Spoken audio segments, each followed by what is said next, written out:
She was a queen. She had the crown, the title, the vows sworn before the entire kingdom. And in one afternoon, a man who called himself her husband stripped every last piece of it away, not in private, not with the mercy of silence, but in front of every lord, every lady, every servant who had ever bowed at her feet. He stood beside another woman, a pregnant woman, and he looked at his queen like she was furniture he'd grown tired of. If you've ever been humiliated by someone who was supposed to protect you, stay. Because what Alara did next will change the way you see power forever. Drop your city in the comments. Let's begin. Accounts. They said the Great Hall of Ashbourne had never been so quiet. It wasn't the silence of reverence. It wasn't the hush that fell when the king entered, and the chandeliers threw gold light across the marble floor, and 500 people held their breath out of instinct, out of training, out of the particular fear that came with being in the presence of a man who decided whether you lived comfortably or didn't live at all. No. This was a different kind of silence, the kind that had teeth. Queen Alara Ashbourne stood at the far end of the hall, her back straight, her jaw set, her hands loose at her sides because she had learned years ago that clenched fists were a tell, and she had survived this court long enough to know that showing anything at all, was the same as handing your enemy the knife. She was 31 years old. She had been queen for 9 years. She had buried 2 pregnancies in silence and managed the kingdom's eastern grain disputes when Cedric couldn't be bothered to read the reports. And she had smiled through every state dinner and every whispered insult from the court ladies who served her publicly and carved her privately. She had done all of it, every single piece of it, and none of it had made a damn bit of difference. Because Cedric was looking at Celine. Celine stood 3 steps to the king's right, close enough to be a declaration, far enough to maintain some thin pretense of decorum that nobody in that room actually believed. She was 24, dark-haired, olive-skinned, visibly pregnant, dressed in a gown the color of deep amber that cost more than most of the servants made in a year. She was beautiful in the way that things built specifically to be noticed are always beautiful, deliberately, pointedly, with intent behind every line of it. She was also smiling, not at the room, at Alara. Alara breathed in through her nose, out through her mouth, slow, measured, the way she had taught herself to do in the early years when Cedric's rages were unpredictable and she had needed to stay calm enough to think. Lord Harcourt was speaking. He was always speaking. The man loved the sound of his own voice in a way that bordered on a condition, reading from a scroll about the quarterly grain yields from the northern provinces, something about a shortfall in Drevenmore that would require the crown's attention before the winter trading season closed. Alara had already read the report. She had flagged the shortfall 6 weeks ago in a memorandum she had written herself and submitted through the proper channels. The proper channels had done nothing with it. She kept her eyes on Cedric. He was 40 years old, and he wore it well, broad through the shoulders, dark-haired with the first threads of silver at the temples, that somehow made him look distinguished rather than aging, which struck Alara as deeply unfair given that every year she had aged in this palace had carved itself into her face in ways that the court noticed and commented on with the particular cruelty of people who had nothing at stake.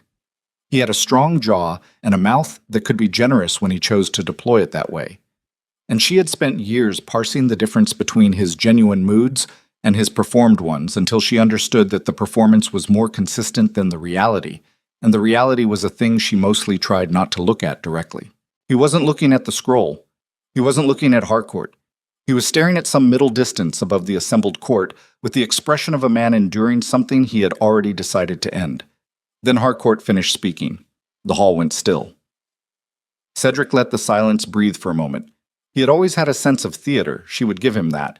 And then he turned to face the room directly, and Alara watched 50 people adjust their posture in response, the way flowers track the sun, automatic muscle memory, fear dressed up as respect. "I have something to address," Cedric said. "Today." His voice carried easily. It always had. The acoustics of the Great Hall were designed for it, centuries of architecture engineered to make whoever stood at that dais sound like the voice of the world itself. Alara waited. "The matter of the crown's succession," he said, "has weighed on this kingdom for too long. I will not pretend otherwise. I will not insult this court by continuing a silence that serves no one." He paused. "Lady Celine carries my heir." The sound that moved through the hall was not quite a gasp. It was more like a collective readjustment, 100 people simultaneously revising what they thought they knew about their own positions, their own safety, their own futures. Alara heard it the way you hear a crack in ice beneath your feet. Low, significant. She did not move. "And the Queen," Cedric said, and now he looked at her. Directly. Finally. The way he had been avoiding for the better part of 6 months. "Will have a new role in this court, effective today." Her throat was dry. She kept her face still. "You will raise the child," he said. 3 words, 4 syllables, the entire shape of her life, redrawn. Cedric. Her voice came out level. She was proud of that, in some detached part of her mind that was already observing all of this from a remove, the way the mind sometimes does when the alternative is simply falling apart on a marble floor in front of 500 people. "You will say that plainly, or you will not say it at all." He held her gaze. "You will raise Celine's child as the crown prince or princess of Ashbourne. You will provide the care, the education, the—" "I heard the words," Alara said. "I'm asking you to hear yourself say them." A sound from the crowd, something between discomfort and the very human instinct to see what happened when someone pushed back. Cedric's jaw tightened. "This is not a discussion." "No," she said, "it isn't. You decided that before you walked in here." She looked at him steadily. "What you're asking me to understand is whether you actually believe this is just, or whether you simply don't care." "Alara." "Because they're different things, and they require different answers from me." He stepped down from the dais. 1 step, 2, moving toward her with the deliberate measured pace of a man who understood that the room was watching every inch of it. She held her ground. She had learned that moving backward, even 1 step, even one, cost more than almost anything else. He stopped within arm's reach. His voice dropped, but not enough. The front 2 rows could still hear every word, and the front 2 rows would tell the back of the hall, and the back of the hall would tell the servants, and the servants would tell the city. "You have not given me what I need," he said. "You have not given this kingdom what it requires. I have been patient. I have been patient," she repeated. "And now I am making a decision that is mine to make, as king, as the man who carries this crown." His eyes were flat. "You can be useful, or you can be a problem. Those are the choices I'm offering you." She looked at him for a long moment, at the face she had shared a table with for 9 years, at the man she had tried, in the early years, to actually understand. His rages, his insecurities, the particular wound at the center of him that he armored with authority and cruelty because he didn't have the capacity for anything more vulnerable. She had tried to understand it. She had been young enough once to believe that understanding was the same as helping. "If you can't give me happiness," Cedric said, quietly, with the precision of someone who had been carrying the phrase for a while and knew exactly where to place it, "at least be useful." The hall was completely silent. Alara felt the words land, felt them move through her the way cold water moves. Total, sudden, no part of you that doesn't register it. She was aware of her own breathing. She was aware of the faces turned toward her, 50, 100, all of them waiting to see what a queen did when she was handed that particular humiliation in that particular room with that particular audience. She thought about her mother, who had told her once that dignity was not a thing people gave you. It was a thing you held on to with both hands, even when they were trying to pry your fingers off it. She said, "You will not speak to me that way again." Cedric blinked. It was small, barely there, but she caught it. The slight recalibration of a man who had expected something different and was adjusting. "Alara, you have said what you came to say. The court has heard it." She looked at the room, deliberately, meeting eyes, the lords and ladies who had served this crown longer than either of them, the guards who had stood at her corridor for years, the younger ladies in waiting who were visibly frightened in the way the young always are when they realize that safety is not a permanent condition. "I will not be imprisoned for refusing a cruelty," she said, "and I will not accept an injustice because you've dressed it in royal language." She turned back to Cedric.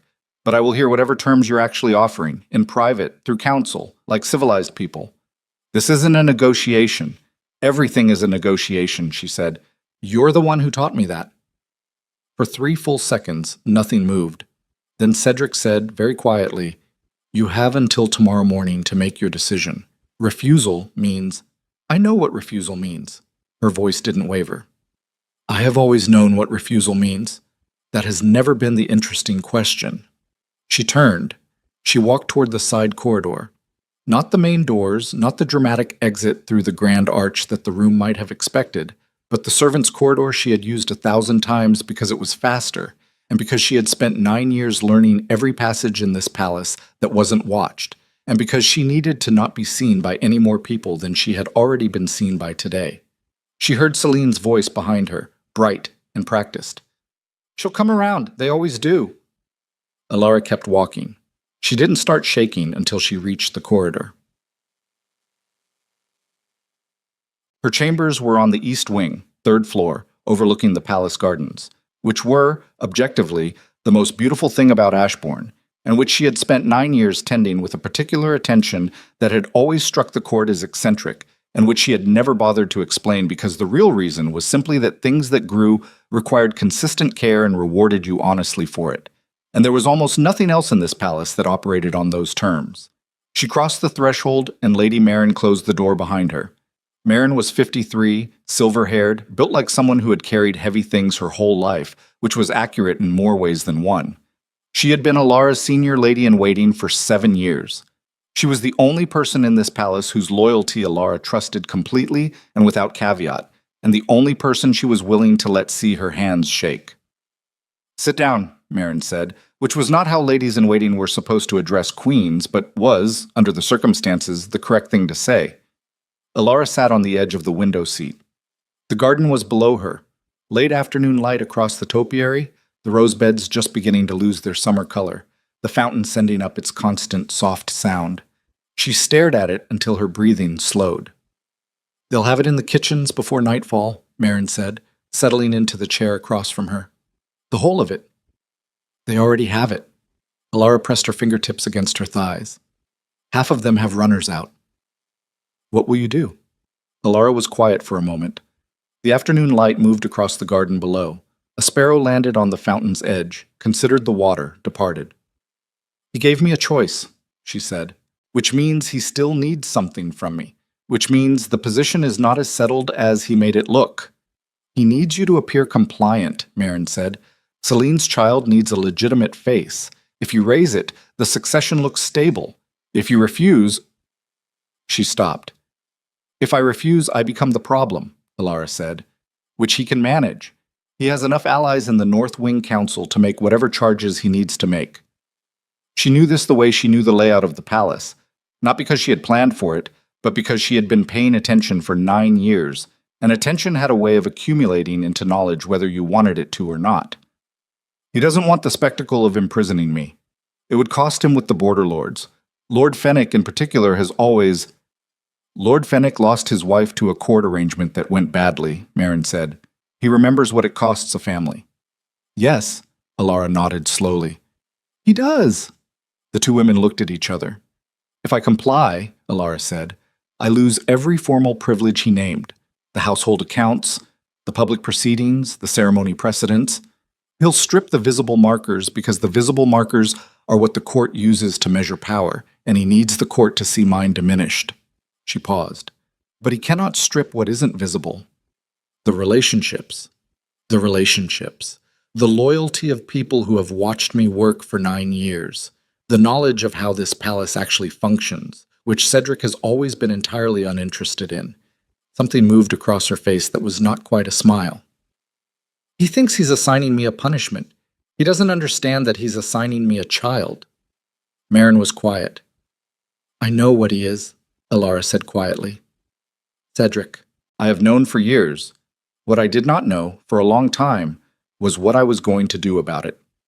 She pressed her hand flat against the window glass. Cold. Solid. Present. A child raised with cruelty becomes one of two things. Either it breaks them, or it teaches them that cruelty is simply what power looks like. She pulled her hand back. I will not let that happen to a child. Not any child. Not even his. Alara. Marin's voice was careful. This will cost you. Everything in this palace costs me, Alara said. At least this time, I choose the price. She sent word to Cedric's chamberlain at dusk. 3 sentences. She would accept the arrangement. She required a formal written agreement of the terms, witnessed by the senior counsel. She would present herself at court tomorrow morning. The chamberlain's response came back in under an hour. Cedric agreed to the written terms. He was, she suspected, somewhat surprised. He had expected her to either fold immediately or to fight openly, because those were the 2 modes of response he understood: capitulation or confrontation. He had never been particularly good at reading the third option, which was patience with intent, which was what she was choosing. She spent the evening in her chambers reading the report she had been neglecting: the grain shortfall in Dreven Moor, the trade dispute at Lorne's Crossing, the quiet letter from Duke Aldrin in the east that contained, between its perfectly formal lines, a careful inquiry about the stability of the succession. She answered Aldrin's letter herself. She thanked him for his continued counsel. She noted with the most neutral language available that the kingdom's governance was proceeding and that she valued the East's continued partnership. She did not sleep. Not for any dramatic reason, not because she was weeping, not because she was lying awake consumed by grief, though the grief was there, solid and real and occupying the same permanent space in her chest that it had occupied for years. She didn't sleep because she was thinking, and thinking required the hours that sleeping took, and she had decisions to make before morning. What she kept returning to was the moment in the hall. Not Cedric's words, though she would be returning to those for a long time. Not Celine's smile. What she kept returning to was the room. The 500 faces, the stillness, the particular held breath quality of a crowd that is watching something happen and has not yet decided what it means. She had looked out at those faces and she had seen something she had not expected. She had seen discomfort, not for Cedric, not at her.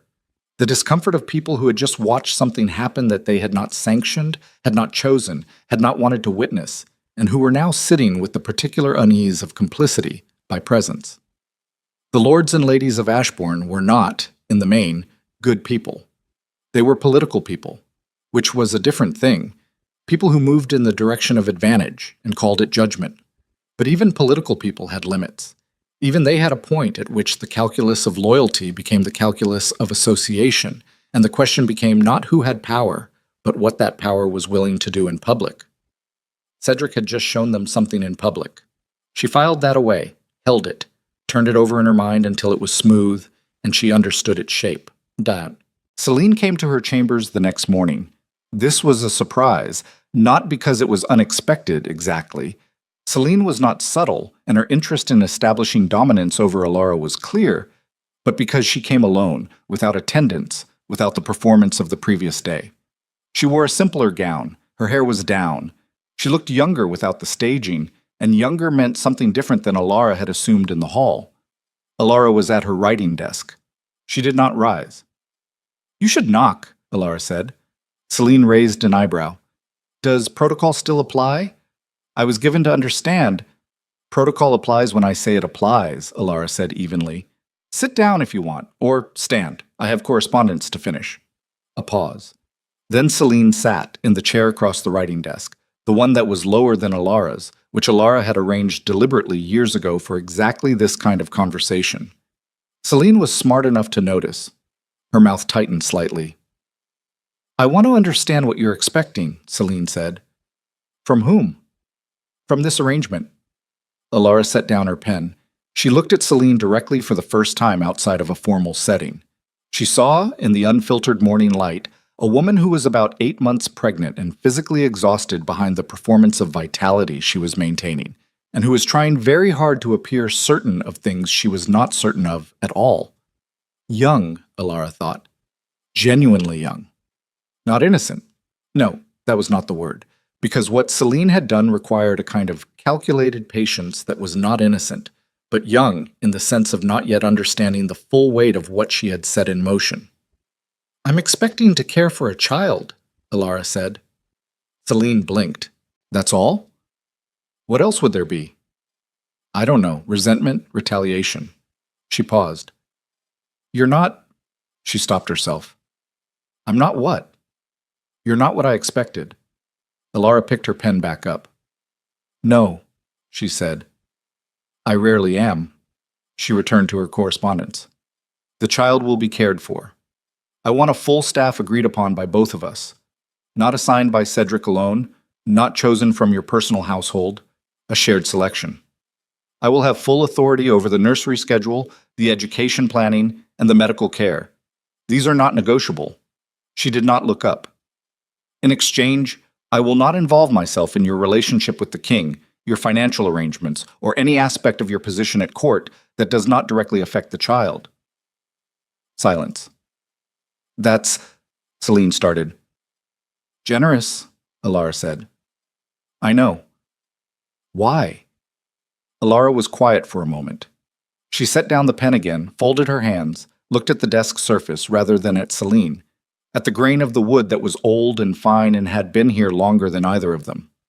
Because the child did not choose any of this, she said finally. The child is the only person in this entire situation who arrived without agenda. She lifted her eyes. I will not punish an infant for its parents. That's why. Celine was quiet for a long moment. Something moved through her expression, complicated, unresolved, not quite guilt, but in the same neighborhood. I didn't think you'd agree, she said, to any of it. I know you didn't. Cedric thought you'd refuse. He had a second plan. He was going to— I know what he was going to do, Alara said calmly. I have always known what he was going to do. 3 moves ahead has always been the minimum viable survival strategy in this court. She picked up her pen. You should rest. 8 months is not easy.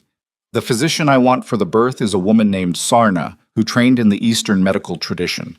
She is the best in this kingdom, and I will send word to engage her unless you have a specific objection. Celine stared at her. You're already organizing? Yes. I find it helps.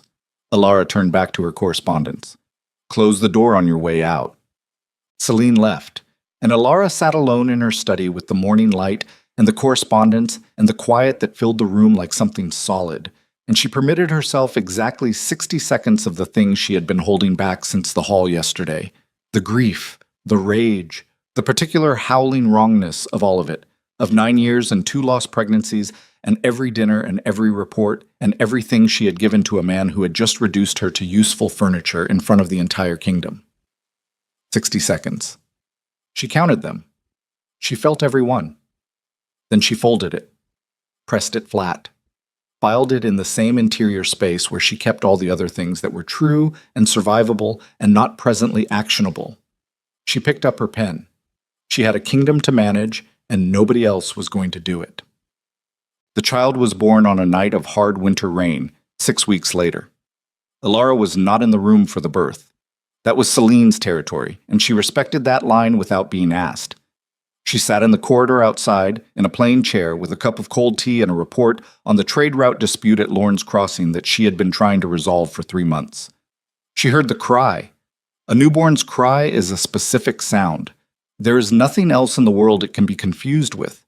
Nothing else that has that particular quality of absolute unfiltered presence, of a voice that has just arrived and is announcing itself with the full uncomplicated force of a creature that has not yet learned to perform or conceal or manage. She set down the report. Marin was watching her from the other chair, said nothing. The physician, Sarna, whose presence Celine had accepted after a day's hesitation, came to the door. Healthy boy, she said. Good weight, good lungs. You could hear that. A slight smile. Lady Celine is recovering. Alara nodded. Good. I'll want to see him when Celine has had an hour. Sarna looked at her with the particular look of a woman who has seen a great many arrangements in her long career and holds none of it against anybody, which was one of the qualities Alara had chosen her for. I'll let you know, she said, and went back in. Alara picked up the report, set it down again.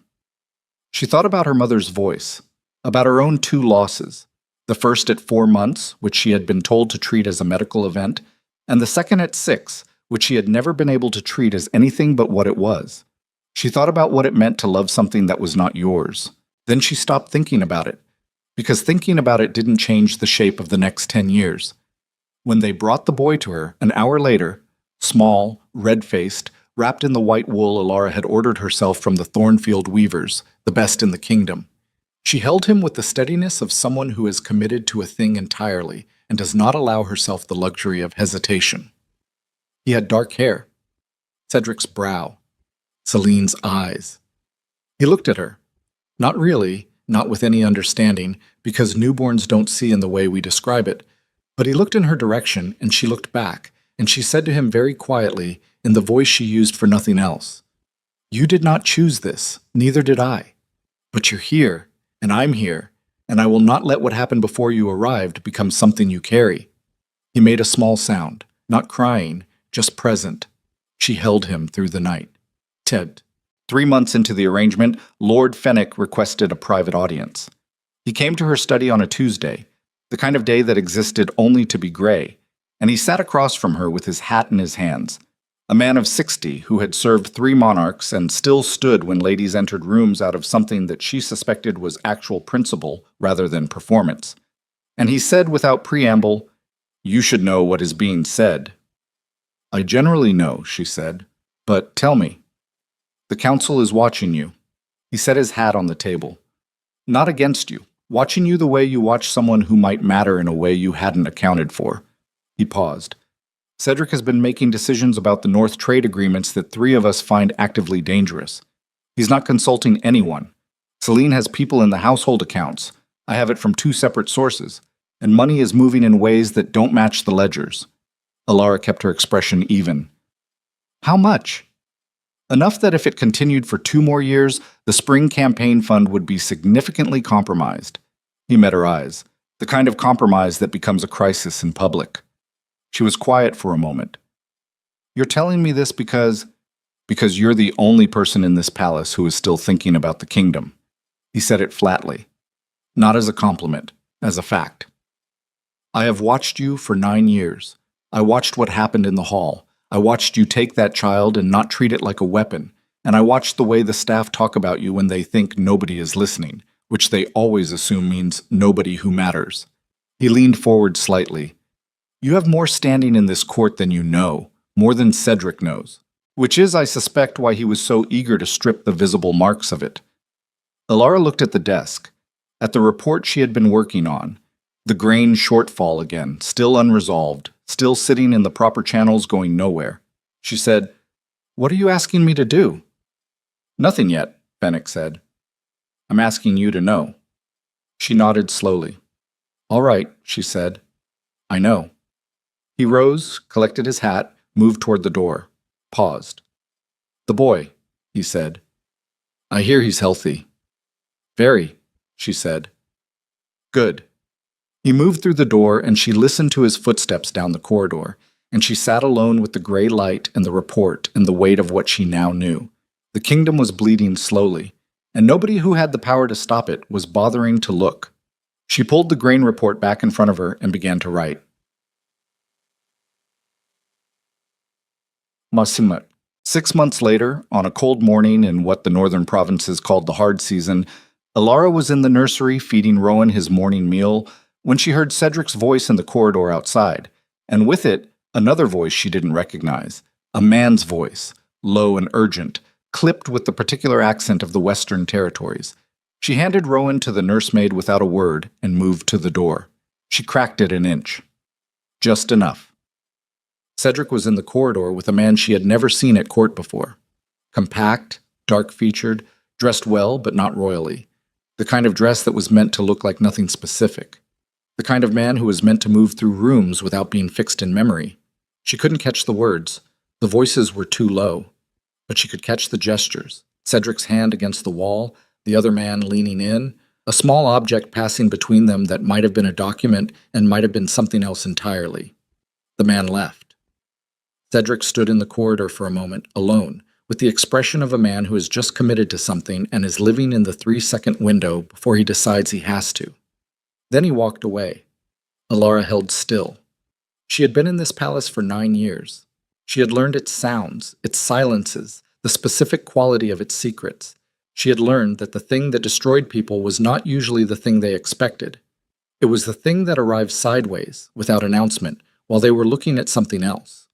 She didn't know what she had just seen, but she knew she had seen it. And somewhere in the Eastern Wing, in a study full of unresolved reports, Lord Fenwick was waiting to hear from her. And Duke Aldrin's careful letter was still sitting in her correspondence, between its perfectly formal lines, asking very quiet questions about stability. She went back to Rowan. He was fussing. The nursemaid had lost his rhythm, and she lifted him, settled him against her shoulder, began the slow pattern of walking that he preferred. Outside the window, the hard season was beginning to break. Spring was coming. And somewhere beneath this palace, in the deep, slow places where things moved without anyone noticing, something was already in motion. She just didn't yet know whose side it was on. Spring came to Ashbourne the way most hard things came. Not with announcement, not with ceremony, but incrementally, in the particular way that something frozen begins to give. First the ground, then the light, then the sound of water moving again in the channels beneath the palace gardens, that low subterranean rush that the oldest servants called the palace breathing. Elara heard it the morning she found the first discrepancy in the household ledgers. She had not been looking for it. That was the thing. She had simply been doing what she had always done, reading what came across her desk, processing it with the same methodical attention she brought to everything, because the alternative was to stop paying attention, and stopping had never once kept a woman in a court like this alive. The ledger was from the East Provisioning account. Routine, quarterly. The kind of document that passed through a dozen hands before it reached hers and arrived already half invisible through familiarity. But the numbers were wrong. Not dramatically wrong. Not the kind of wrong that announced itself. The kind of wrong that required you to already know what right looked like. A discrepancy of 11% in the grain cost column against the delivery manifest from Drevenmore, smoothed over by 3 separate line items that, taken individually, each appeared reasonable, and taken together represented something she did not yet have a name for. She set down the ledger, picked it back up, read it again. Then she pulled the previous quarter's document from the cabinet and laid them side by side. Rowan was asleep in the next room. She could hear the nursemaid's soft footsteps, the occasional small sound of a 7-month-old negotiating with sleep. The palace was quiet in the early hours, the way it was only quiet before the household staff began their morning rotations. A genuine quiet rather than a performed one. She did not call for Marin. Not yet. She sat with the 2 ledgers and a candle in the problem until she had the shape of it clearly enough to be certain she wasn't constructing something from nothing, which was a failure she had seen enough of in the court. People pattern matching their fears onto neutral information. This was not neutral information. She closed the ledgers, set them in the drawer she kept locked, went to check on Rowan. He was on his back, arms flung wide in the absolute physical abandon of a sleeping infant, face slack and peaceful in the way that nothing is ever fully peaceful again after a certain age. She stood in the doorway looking at him for a moment longer than she needed to. Then she went to write a letter to Lord Fenwick. He came the next afternoon. He read what she had found. He sat back in his chair with the expression of a man who had been waiting for a particular door to open and was now confronting the fact that it had. "There are 3 more accounts," he said. She looked at him. "I've had my own man running numbers for the past 2 months," he said, "since our conversation in winter. I didn't say anything because I wasn't certain, and presenting uncertainty to you seemed—" He paused. "Unproductive." "How much?" she said. "Over 18 months, approximately 60,000 crown from the operational reserve. Another 40 from the Northern Infrastructure Fund." He watched her face. It was done carefully. This required someone with detailed knowledge of how the accounts are structured, which accounts are reviewed by which council members, and which review cycles leave gaps. "Celine," Elara said, "her household manager, a man named Drevith who came with her from her family estate." Fenwick set his papers on the desk. "But Drevith is not sophisticated enough for this. He has the access. He does not have the knowledge of the systems." Elara was quiet. "Someone taught him," she said. "Yes." She thought about the corridor, the compact, dark-featured man from the Western Territories, the small object passing between hands, the 3-second expression on Cedric's face. She thought about the shape of what that meant, and she sat with it until it stopped feeling like something she wanted to be wrong about and started feeling like information. "Cedric doesn't know," she said. It came out certain because it was certain. She knew this man's relationship to money, his profligacy with it, his particular blindness to its mechanics, the way he understood power as a thing displayed rather than maintained. He did not know, but someone around him did. "The Western man," Fenwick said. He had not been there for the corridor, but he had his own networks, and they had clearly been working. You know who he is? A courier. He works for a merchant house in the western ports that does a significant amount of financing for border land arrangements. Fennec folded his hands. The kind of financing that accrues interest, the kind of interest that requires collateral. The word landed in the room and sat there. Alara said, "What collateral?" "The Eastern forestry rights," Fennec said. 300 years in the Crown's holding, enough timber to build a fleet. The room was very still. "He borrowed against the forestry rights," she said. "Not a question." The pieces assembling themselves with the grim mechanical inevitability of something that had been in motion for a long time and was only now becoming visible. If the spring audit finds what I believe it will find, the debt is already past the point where it can be quietly resolved. Another year and the merchant house has grounds to call it, which means the collateral. "Which means the Eastern forests leave the Crown," she said. "Yes. And whoever orchestrated the funds moving out of the reserve is positioned to benefit from the instability that follows," Fennec said. "A kingdom that loses its eastern forestry rights loses its primary shipbuilding resource, which affects trade, which affects the border lords who depend on northern sea routes." He paused. "Which creates a very specific kind of crisis. The kind where people look for a different arrangement," she said. He held her gaze. Said nothing, which was, in its way, the complete answer. Alara stood, went to the window. The garden was fully green now, the roses in early bud, the fountain running clear. Rowan would walk in about 5 months, Sarna had estimated. He was already pulling himself up on things, testing the edges of what his body could do, that specific determined fury of a creature who has decided that the distance between here and there is a problem to be solved. She thought about what it meant to hand a kingdom to a child who had been raised by people who were actively dismantling it. She thought about what it meant that nobody in this palace, not the council, not the lords, not the husband who had stripped her of every formal mechanism of power, was doing anything about it. "What do you need from me?" she said. "Your name," Fennec said. "On a formal request for a full audit. Senior counsel, independent review. You are still the queen. Whatever else Cedric has taken, he did not remove your standing before the senior council, because it would have required the full council's agreement, which he did not have." He paused. "I believe he intended to move on it in the summer session. He has not done so yet." She turned from the window. "If I put my name on a formal audit request," she said, "it goes through the senior council chamber, which means Celine's people know about it within a day, which means Drevith moves whatever is left to move before the audit begins." "Yes," Fennec said, "so the formal request has to be followed immediately by a freeze on the relevant accounts, which requires a second signatory on the senior council." "Aldrin," she said. Fennec was quiet for a moment. "He's in the east. I know where he is. I've been corresponding with him for 4 months." She met his eyes.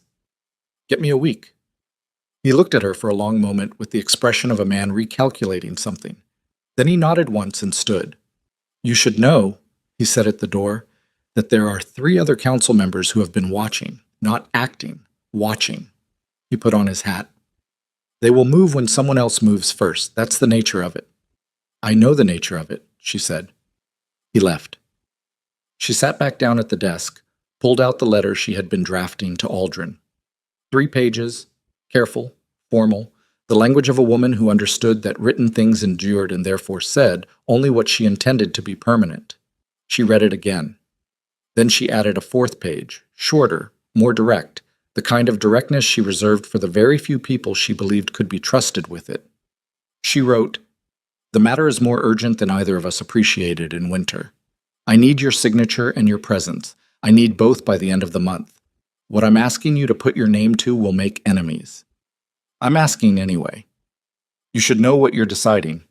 She sealed it, called for her most trusted courier, the one who was not part of the palace household staff, who operated through the guild network, who delivered to destinations without recording them in the palace log. The letter left within the hour. She was in the nursery the next morning, going through the pattern of the day with Rowan. He had developed a strong opinion about his morning routine that she found both exhausting and privately impressive. When Celine walked in, no knock, no announcement, She had been doing this lately.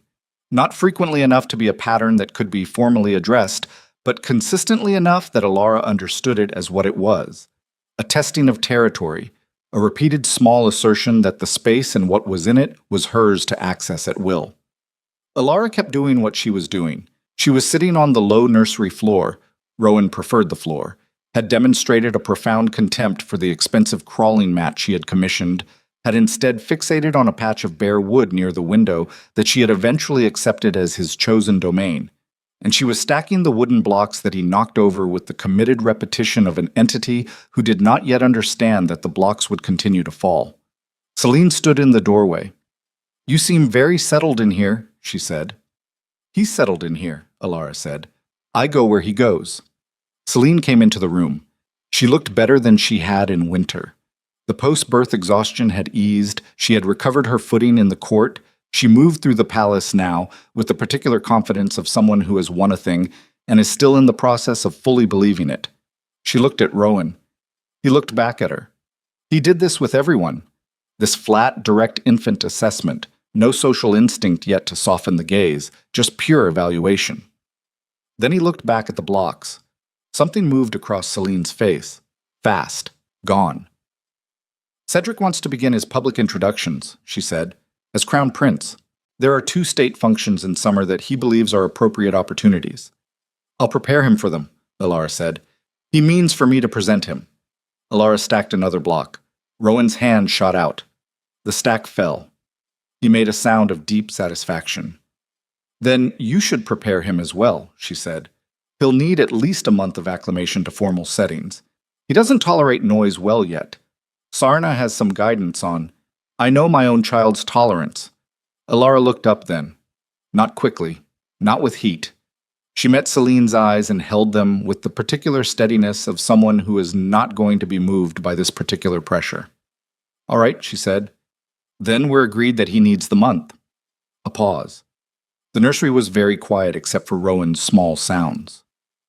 "You're doing something," Celine said. Not an accusation. Almost a curiosity. "I'm always doing something," Alara said.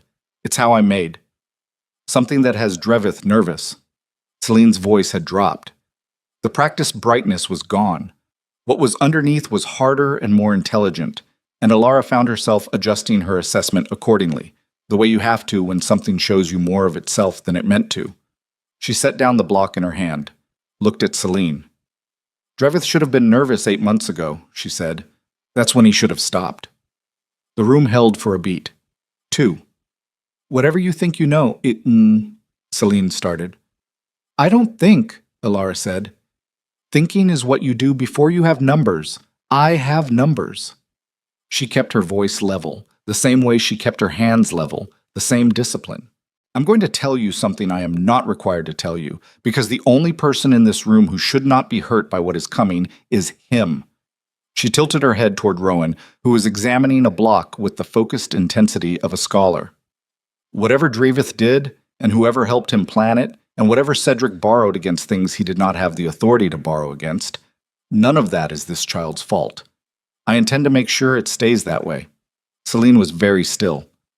"If you have anything to move," Alara said quietly, "you should move it before the end of the month."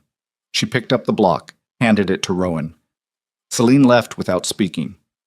Her footsteps were fast down the corridor, the specific rhythm of someone going somewhere with urgency, and Alara listened to them fade and thought about whether she had just done something very smart or very dangerous, and concluded that the honest answer was probably both. Rowan knocked over the stack of blocks, looked at her. She looked back. "I know," she said, "but we work with what we have." He reached for the blocks again. She helped him stack them. The letter from Duke Aldrin arrived on a Wednesday, 11 days after she sent hers. It was 2 sentences. "I will be in Ashbourne by the 22nd. My signature is yours." She read it twice, folded it, put it in the locked drawer with the ledgers. Then she went to find Marin.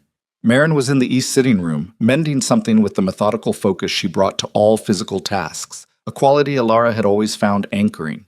She looked up when Alara came in, read her face the way she had learned to read it over 7 years, and set down her work. "Tell me," she said. Alara sat. She told her everything. The ledgers, Fennec, the forestry collateral, the Western Courier, Aldrin's letter. She told it straight through without editorializing because Marin didn't need the editorializing. She needed the facts. Marin listened. Her expression didn't change. That was one of her qualities. She received difficult information without performing a reaction, which was rarer than it should have been.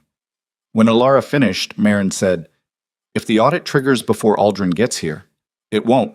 Fennec is managing the timeline. If Celine's people connect what you told her to the audit before the freeze, they'll try to move assets, which will be additional evidence." Alara paused. "Marin, I need you to do something for me." "Yes." "I need you to spend the next 10 days being very visible. Here, in the nursery, in the household. I need the staff to see me as completely absorbed in the ordinary business of the nursery and nothing else." She met her eyes. "Every conversation I have with Fennec needs to look like a social courtesy. Every document I review needs to arrive through the household correspondence, not the council channel." Marin looked at her steadily. "You're asking me to help you disappear while you're still standing in the room." "Yes," Alara said. Marin picked up her mending. "I've been doing that for 7 years," she said. "I don't see why this time should be different." Alara exhaled. A long breath. The first fully released breath she had taken in 11 days. "There's something else," Marin said, without looking up from the mending. "What?" "The staff is talking." She kept her voice even, neutral, factual. "About the way the boy looks at you, the way you handle the mornings, the way you manage his care against what Celine's household wants to do with the schedule." She paused. "They're talking the way people talk when they've watched something long enough to trust it." Alara said nothing.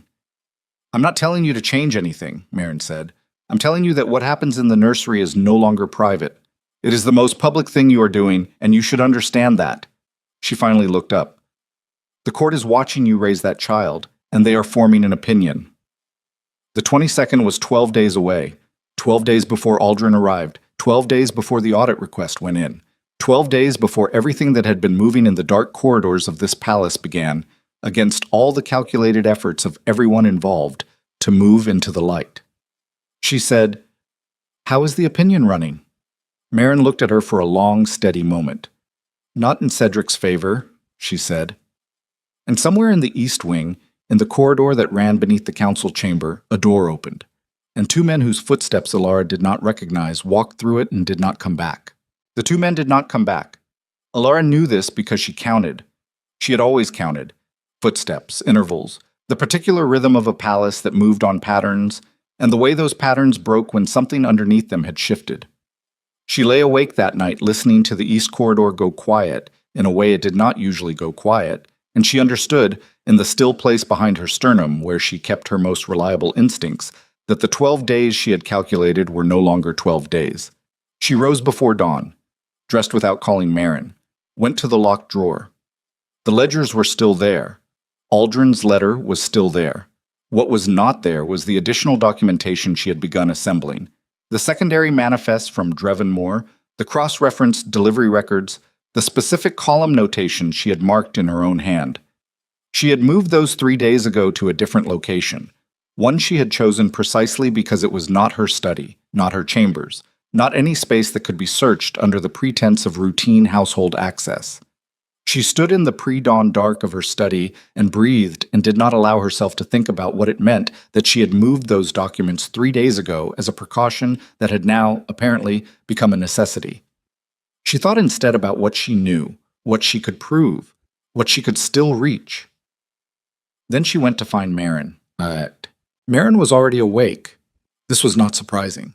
Marin had the particular survival instinct of someone who had spent decades in proximity to danger and had developed the ability to feel a shift in a building's atmosphere the way some people felt changes in weather. Not in any mystical sense, but in the accumulated sensory knowledge of a woman who had been paying close attention for a very long time. She was dressed. She had tea. She did not ask Alara why she was there at that hour. She handed her the tea. "The east corridor," Alara said. "I heard it," Marin said. 2 men, and around the second bell, out before the third. They went through the council archive annex. The council archive annex, where the senior council kept its procedural records. where a formal audit request, once submitted, would be logged as received, where a freeze order, countersigned, would become official and irrevocable. Elara set down the tea. "Someone told them," she said. It was not a question. The shape of it was already clear. Not who exactly, not the specific chain, but the fact of it. The fact that something she had held carefully, shared with two people, managed with a precision she had believed was sufficient, had moved to ears it was not meant to reach. Marin said nothing. She watched Alara's face with the stillness of someone who understands that the next 60 seconds matter. Alara thought about Fennec. She did not want to think about Fennec. She had trusted Fennec with the specific quality of trust she reserved for people she had watched for years, people whose interests she had mapped carefully enough to believe she understood the boundaries of their loyalty. She had believed those boundaries held. She thought about who else had known. Celine. She had told Celine, deliberately, a calculated warning, a message wrapped inside a message. She had told her to move whatever she had to move. She had not told her what specifically was coming or when. She had not told her about Fennec or Aldrin or the timeline. She had not told anyone about the timeline. She was nearly certain of that. Nearly. She said, "Get me Aldrin's letter." Marin crossed to the cabinet where Alara had asked her to store a copy. Not a duplicate she had made, but the original, which she had moved from the locked drawer 2 nights ago when she moved the manifests, because distributing the things she could not afford to lose was the same instinct that made animals cache food. Marin retrieved it, handed it over. Alara read it again. The 2 sentences. "I will be in Ashbourne by the 22nd. My signature is yours." 12 days when she had written. The letter had taken 11 to arrive. That meant Aldrin had left within a day of receiving her message. She calculated. "He may already be traveling," she said. "He could be as close as Fenmore," Marin said, "if he rode fast." "Fenmore is 4 hours." "Yes." Alara held the letter. Outside, the first gray light was beginning, the particular colorless dawn of early spring that looked like nothing so much as the world deciding whether it was going to commit to the day or not. She made a decision. "I need a writer," she said. "Someone from outside the Palace network. Someone from the Guild." "I can have one within the hour," Marin said. "Write this down." Alara folded the letter and held it while Marin found paper. "Tell Aldrin the timeline has moved. Tell him not to come through the eastern gate. Tell him—" She paused. "Tell him the House of Brennan on the Merchant Quarter's south end. He'll know it. He has an old trade arrangement with them." She had learned this from Aldrin's correspondence years ago, the kind of detail that had seemed irrelevant at the time and now was not. "I will meet him there by midday if he can make it." Marin wrote. "Didn't ask questions." This was one of the permanent things Alara valued about her. The understanding that questions could wait, and that acting on inadequate information was sometimes better than the paralysis of complete certainty. The writer was dispatched before the palace household began its morning rotations. She went to the nursery first. Rowan was awake. He was always awake before the nursemaid expected him to be, had developed a habit of sitting in his crib in the pre-dawn quiet, doing something that looked, with unsettling consistency, like thinking. He looked up when she came in.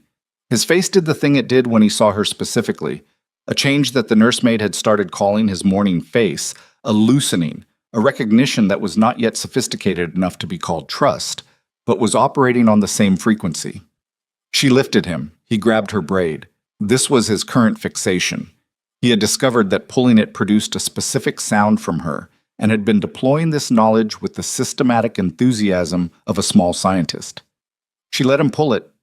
She stood in the nursery with the dawn coming through the window, and his weight against her shoulder and the smell of him that was the specific smell of this child, this particular small person who had not chosen any of what had been arranged around him, and she held him for exactly as long as she could afford. Then she handed him to the nursemaid and told her the morning routine, and she left. Cedric found her in the east corridor. This was deliberate. She understood that immediately. Not a coincidence, not a chance encounter, but a placement. He was standing at the intersection of the corridor and the council wing passage, which meant he had been positioned there, which meant someone had told him where she would be, which answered the question of the timeline being moved with a precision that settled coldly in her chest. He looked tired. That was the first thing she noticed. Not angry, tired in a specific way that was different from his usual rages, a weariness that sat behind his eyes and didn't shift when he looked at her. "Walk with me," he said. It was not a request. She walked with him. They went toward the East Wing sitting room, neutral territory, the kind of room that had hosted 100 careful conversations between people who needed walls around them, the thick stone walls that absorbed sound and gave nothing back. He closed the door. She stood near the window. He stayed near the door. The distance between them was exact and conscious. "You were going to call an audit," he said. She said nothing.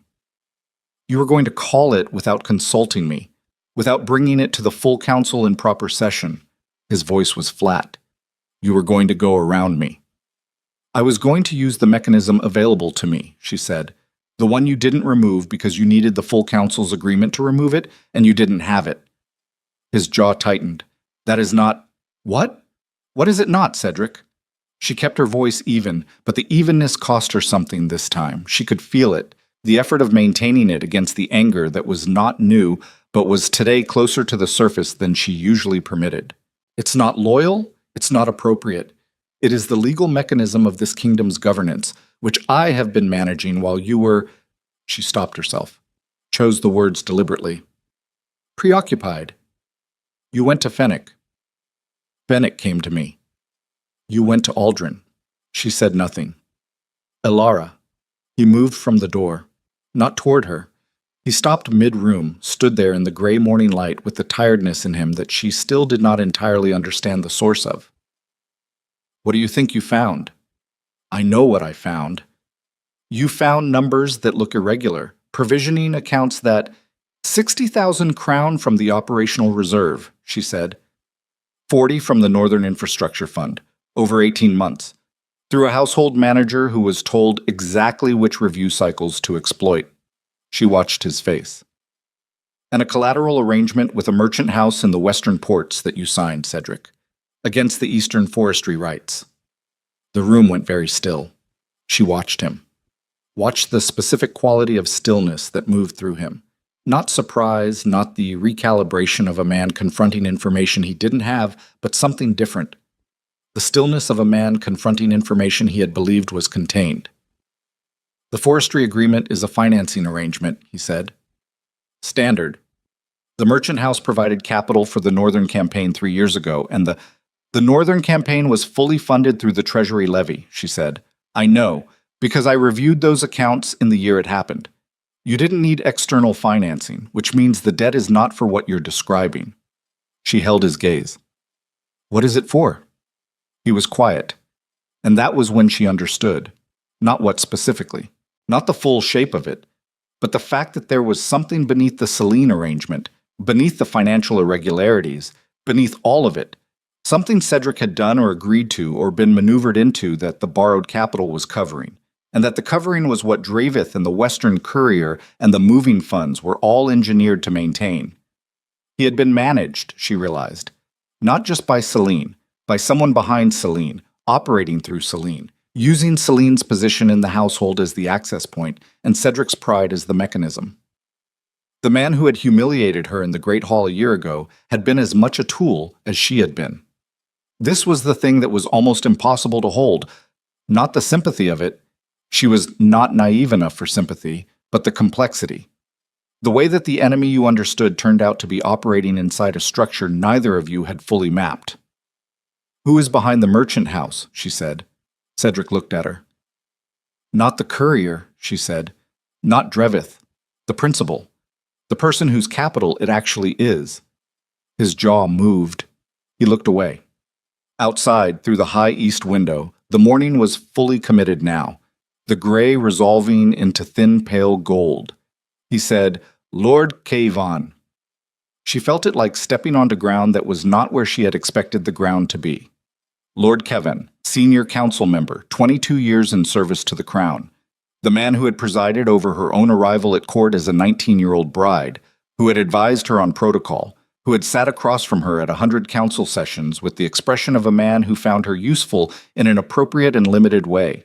The man whose name had not appeared anywhere in the accounts, because he was intelligent enough to know that the name that doesn't appear is the name that survives. How long? She said. 4 years. Cedric's voice was quieter than she had ever heard it.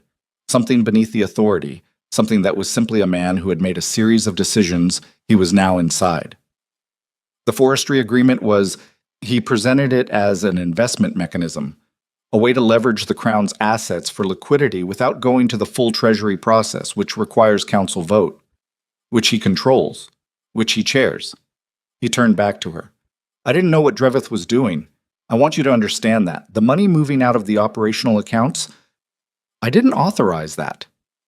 She looked at him for a long moment. She thought about whether she believed him. She applied the same calculus she applied to everything.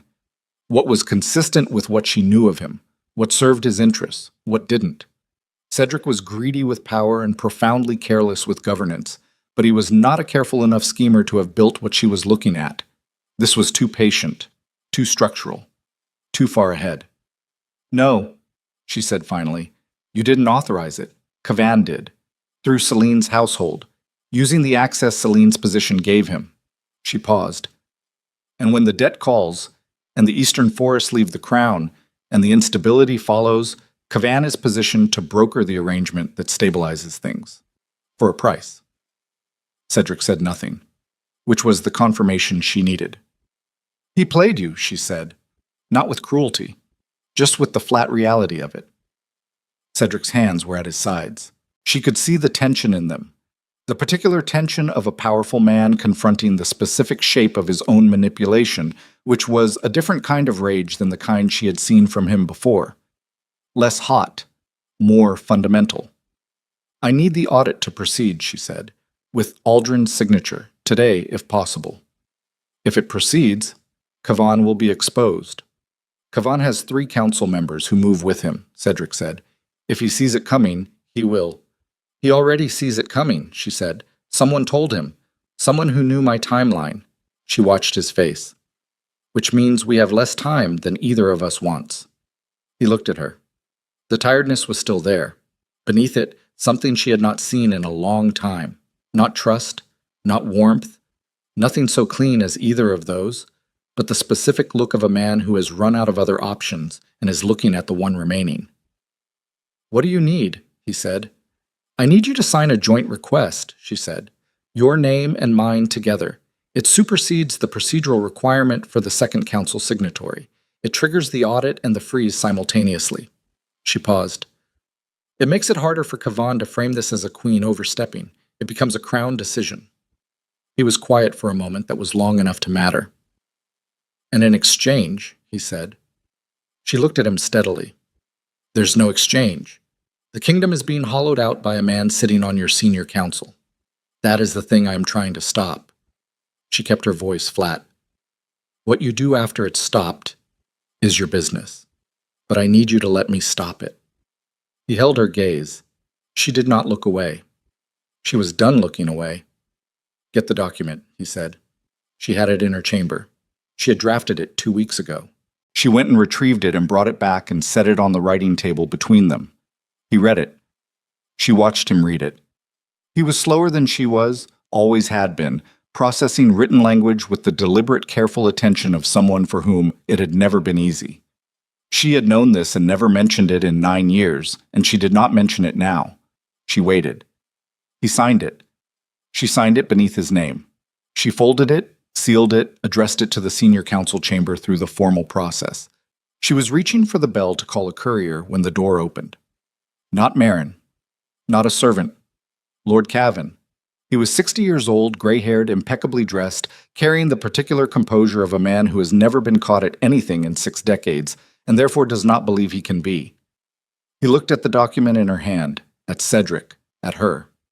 His face did not change. I heard voices, he said. I hope I'm not interrupting. The 3 of them stood in the east sitting room with the morning light coming through the high window, and the document sealed in Alara's hand, and the absolute understanding passing between all of them that everything that came next would depend on the next 30 seconds. Alara did not move. Kavan's eyes went to the document. He said very quietly, Your Majesty, I wonder if we might speak privately before that goes anywhere. Cedric looked at Alara. She looked back at him, and she understood, in the particular cold clarity of that moment, that this was the place where everything she had built, every careful relationship, every document, every patient year, would either hold or break, and that it would hold or break not on her planning, but on the choice of a man who had already failed her once, and who was now standing in a room with the person who had engineered his failure, being asked to choose again. "Step back from the door, Kayvan," Cedric said. His voice was quiet. Quieter than she had ever heard it. Kayvan did not move. "I said step back," Cedric said. "The document goes to council. Today." Kayvan looked at him for a long moment with the expression of a man recalculating.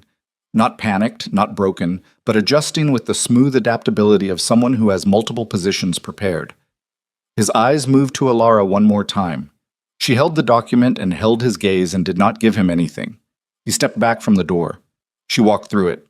And behind her, in the room she had just left, she heard Cedric's voice and Kayvan's voice and the particular low, dangerous register of a conversation between men who have just understood that the arrangement they have been operating under is finished, and that the only question remaining is what each of them is willing to do about it. She did not stop walking. The courier was at the end of the corridor. She handed him the document. She told him where it went and by what route, and that it was to reach the council chamber clerk before the midday bell without passing through any other hands. He left at a run. She stood in the corridor after he was gone, alone, with the stone walls and the pale spring light and the sound of her own heart working steadily in her chest, and she thought about all the things she could not yet know.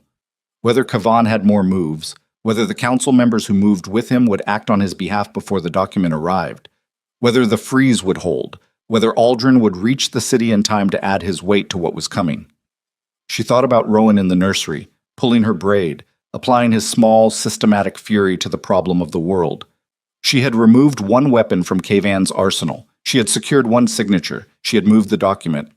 What she had not secured was the 12 hours between now and the audit triggering. 12 hours in which a man of 60 with 22 years of palace infrastructure and 3 loyal council members and the particular vicious intelligence of someone who had never been caught at anything could do a very great deal of damage. She started walking toward the nursery. Because whatever Kayvan did in the next 12 hours, he would not do it through her child. She would be between him and that before she was between him and anything else. The corridor was empty. The palace was quiet. And somewhere in the West Wing, a door that had been closed for 22 years was finally, irrevocably, beginning to open. She reached the nursery in 4 minutes. She knew this because she had walked every corridor in this palace enough times to know their lengths by feel, by breath count, by the particular sound her footsteps made on different stone, and 4 minutes was fast for the distance from the east sitting room to the nursery wing without running. And she had not run because running in a palace was a signal, and signals were currency, and she was not willing to spend that currency until she understood what she was buying. Rowan was on the floor. The nursemaid, a woman named Beth, who had been in Alara's household for 3 years, and whose steadiness under pressure Alara had tested once before and found sufficient, was sitting nearby with her mending, and Rowan was working on the problem of a wooden horse with the focused intensity he brought to all physical problems, which was absolute and slightly unnerving in a child not yet 2 years old. He looked up when she came in. She looked at Beth. "I need you to take him to the inner chamber," she said. "The one with the bolt. Stay there until I come for you personally. Not a guard, not a servant. Me." Beth read her face. She did not ask questions. She gathered Rowan, who protested the interruption of his work with a sharp sound of objection, and she moved. The bolt slid home on the other side of the inner chamber door. Alara stood in the empty nursery. Outside, the palace was beginning its midday rhythms, the change of the kitchen staff, the movement of the council members toward the midday meal, the particular brief lull that happened between the morning's work and the afternoon's, a gap of 20 minutes where the corridors thinned and the usual watchfulness relaxed. 20 minutes. She left the nursery and moved toward the council chamber. She arrived at the same moment as Aldrin.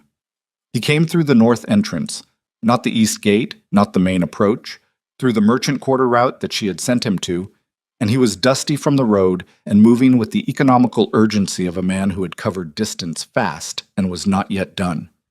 He was 56 years old, built lean, gray at the temples, with the kind of face that had been hardened by decades of Eastern border governance into something that resembled patience, but was actually a more durable version of resolve. He saw her. He did not waste time on greeting. "The document," he said, "with the clerk. Sent 40 minutes ago." "Cavan?" "In the West Wing when I left. Cedric is with him." She kept pace with him as they moved.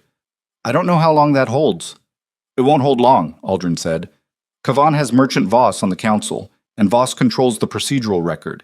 He can challenge the document standing before the freeze triggers if he moves fast enough." She had known this. She had known and had not had a solution for it, and had filed it in the category of problems requiring additional information before they could be addressed. "How do we stop Voss?" she said. "We don't," Aldrin said. "We get to the chamber before he does." They moved faster. Pinta. The council chamber was a room designed to make everyone in it feel the weight of history. High vaulted ceiling, the long oak table that had seated 17 consecutive sovereign councils, the seals of the original territorial lords worked into the stone above the eastern arch. Elara had sat in this room hundreds of times. She had sat in the chair to the left of the head position, which was where the queen sat when the queen was present in formal session. And she had watched and listened and contributed carefully and precisely, and had understood that her contributions were tolerated rather than invited, which was a distinction that mattered enormously in terms of how much you could accomplish, and which she had worked around for 9 years. The chamber was not empty. 3 council members were already there. Voss, heavy-set, florid-faced, the kind of man whose authority rested entirely on procedural mastery, which was a specific kind of authority that was harder to challenge than it appeared. Beside him, a younger lord named Saren, who had been Cavan's appointment to the council 2 years ago, and who moved with the careful attentiveness of someone waiting to be told what to matter about. And at the far end of the table, Lord Fenwick. Fenwick was already seated. He had a document in front of him. He looked up when Elara and Aldrin came through the door, and something in his face shifted. Relief, she thought, reading it in the particular way she had learned to read faces that were trained to show very little. Voss moved immediately. "This session has not been formally convened," he said. "The procedural requirements for a full audit request require a minimum of 4 hours' notice to all senior council members. The joint crown request supersedes the 4-hour notice requirement," Elara said. "Article 9 of the Governance Compact, Emergency Crown Authority." Emergency Crown Authority requires the monarch's physical presence in the chamber.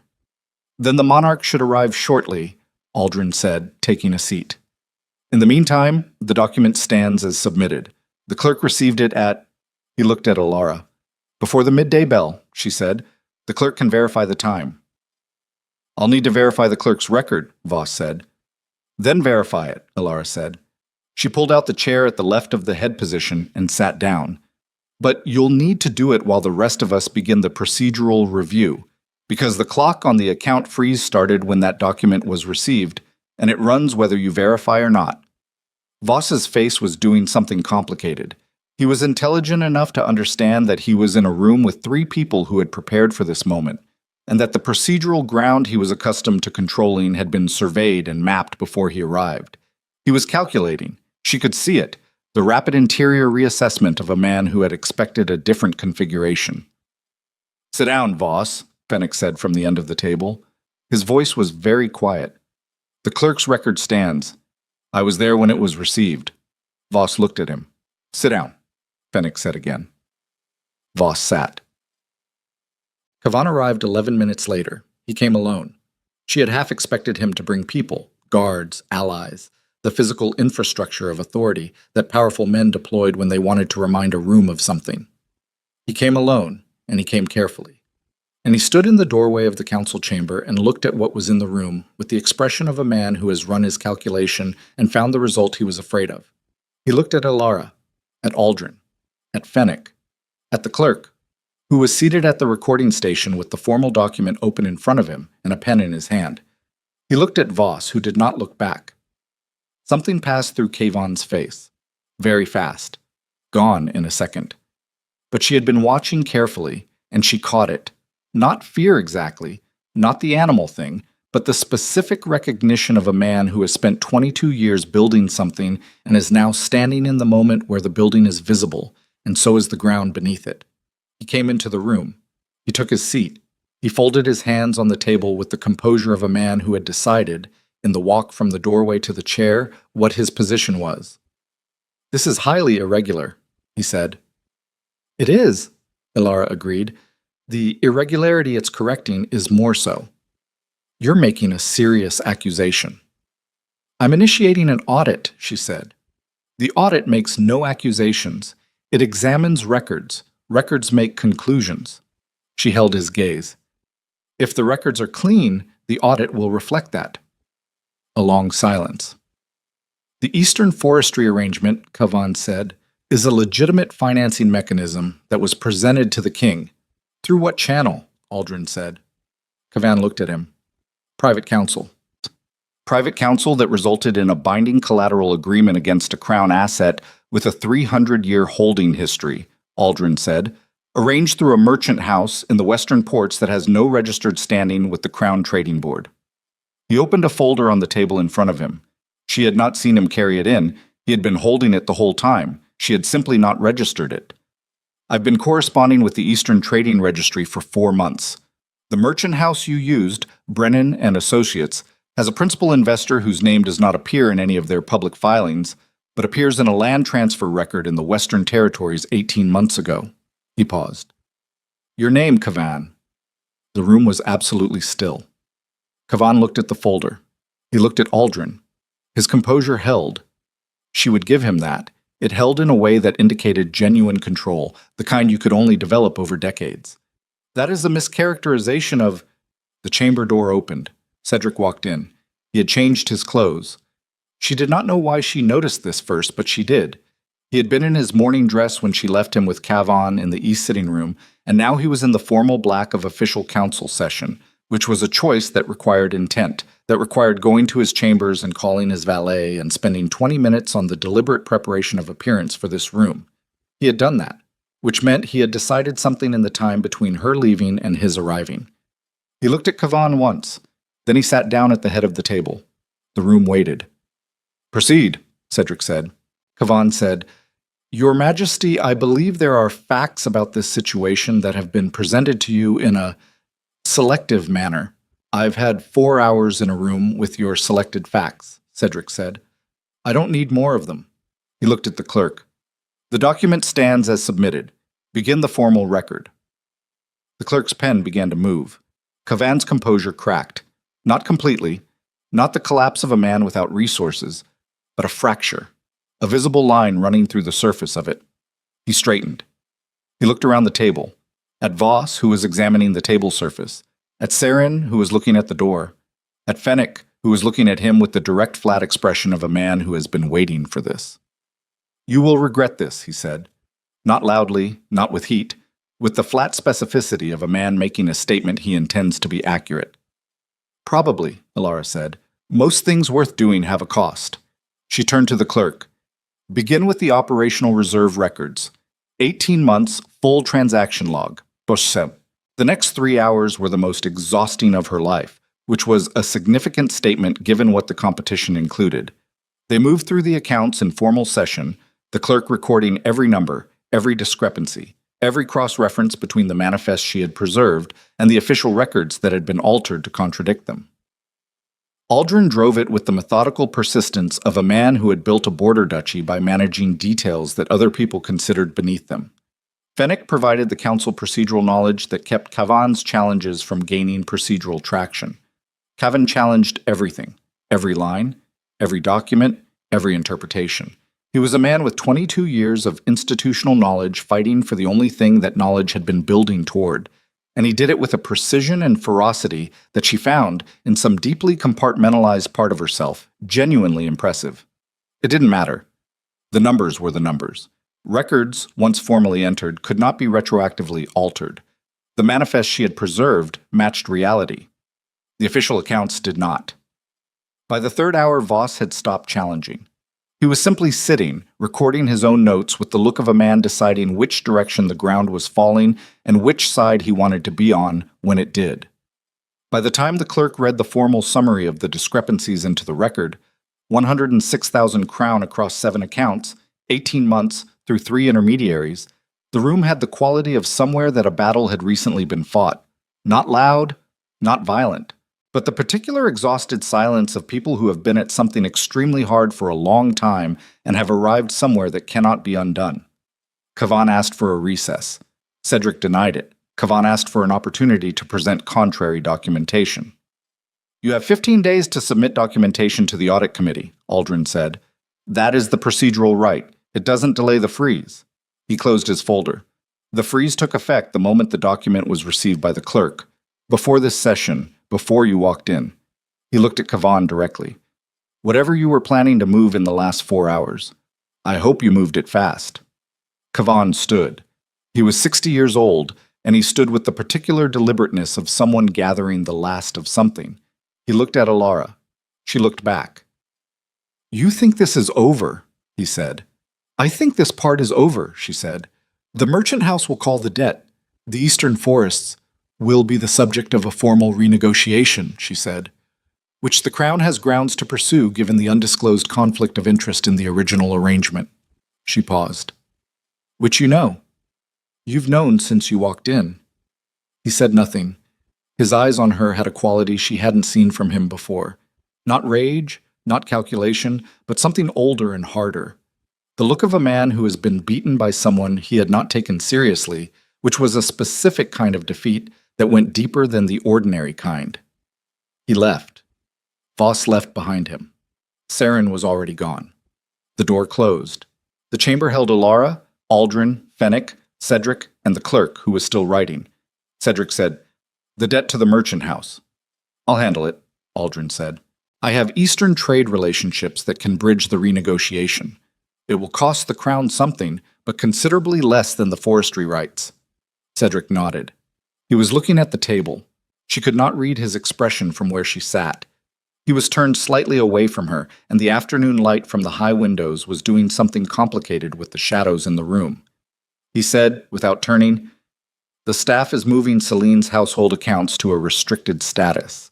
She said nothing. Her household manager has been removed pending the investigation. He paused. Celine was... He stopped. She didn't know the full scope of it, Alara said. She believed this. She had turned it over many times, and she believed it. She knew money was moving. She didn't know where it was going or why. That doesn't... No, she said. It doesn't. Another silence. The clerk's pen was very loud in it. Cedric stood. He moved to the window, the same angle she had been watching him from, and stood with his back to the room, looking out at the afternoon light on the palace grounds. In the morning, he said, I want to see Rowan. She said, all right. I'm not making a change to the arrangement. I just want to see him. She looked at the back of his head, at the gray in his hair that had advanced significantly in the past year, at the set of his shoulders, which had always been a reliable indicator of what was happening inside him, and which were currently carrying something she did not have an exact name for. In the morning, she said, before his second meal, that's when he's best. He nodded once. He left. She sat in the council chamber with Aldrin and Fennec and the clerk who was finishing the record, and she felt the exhaustion move through her like something tidal. Not weakness, not relief, but the specific physical accounting that happens when a body has been running on sheer will for an extended period and is now permitting itself to acknowledge the cost. Fennec said, It's not finished. No, she said. Kavan has 15 days, and he has resources we haven't fully mapped. I know. What will you do? She thought about the inner chamber. Beth. Rowan with his wooden horse, objecting to the interruption of his work, with that sharp sound that meant I was in the middle of something and it was important to me. She thought about what it meant to have moved a document from a locked drawer to a courier and watched it become something that could not be undone. The strange irreversibility of commitment. How everything before the moment of commitment was calculation and everything after was simply the willingness to hold. Keep working, she said. She stood, thanked the clerk, walked toward the door. Aldrin said, Alara. She turned. He was still seated. He had the folder open in front of him, but he was not looking at it. He was looking at her with the expression of a man who has watched something happen that he did not entirely expect. You should know, he said, That what you did today, the way you built this, the documents, the relationships, the timing, in 40 years in this court, I have not seen it done better. By anyone. She held the door. The court doesn't know that yet, she said. No, he said, but they will. She went to get her son. She was halfway to the nursery wing when she heard the sound. Not a voice, not a specific word. The sound of many people moving. Not the ordinary movement of a palace going about its afternoon business, but something more concentrated, more directional, the specific audio signature of a crowd gathering around a point. She stopped. She listened. The sound was coming from the Great Hall. She changed direction. The Great Hall of Ashbourne had not been so full since the morning a year ago, when Cedric had stood beside his pregnant mistress and looked at his queen like she was furniture he had grown tired of. Today it was full again, and the quality of the fullness was different. Not the arranged audience of a court function, not people who had been summoned, but people who had come because something was moving through the palace the way fire moved through dry grass, and they had followed it to its source. She stood at the entrance and looked at what the source was. Celine was in the center of the hall. She was not dressed for a court appearance. Her hair was loose, her gown was the plain one she wore in the private apartments, and she was standing very still with her hands at her sides and the expression of someone who has just learned something that has reorganized the entire landscape of what they thought they were standing in. Beside her was a guard she did not recognize, and beyond the guard, visible through the crowd, were two more of Kavon's men. She recognized them as his because she had been watching Kavon's people for months, mapping their faces, understanding their positions. They were not in the livery of palace guards. They were in something that was meant to look like palace guard livery, but wasn't exactly, if you were paying the particular kind of attention she paid. And between them, held by a grip that was clearly meant to look like an escort and was clearly something else entirely, was Marin. Alara's hands went still at her sides.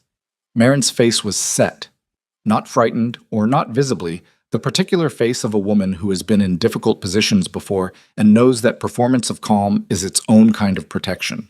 But her eyes found Alara's across the length of the great hall with the directness of someone who has been waiting for a specific person to arrive and is now communicating something that words would make too loud.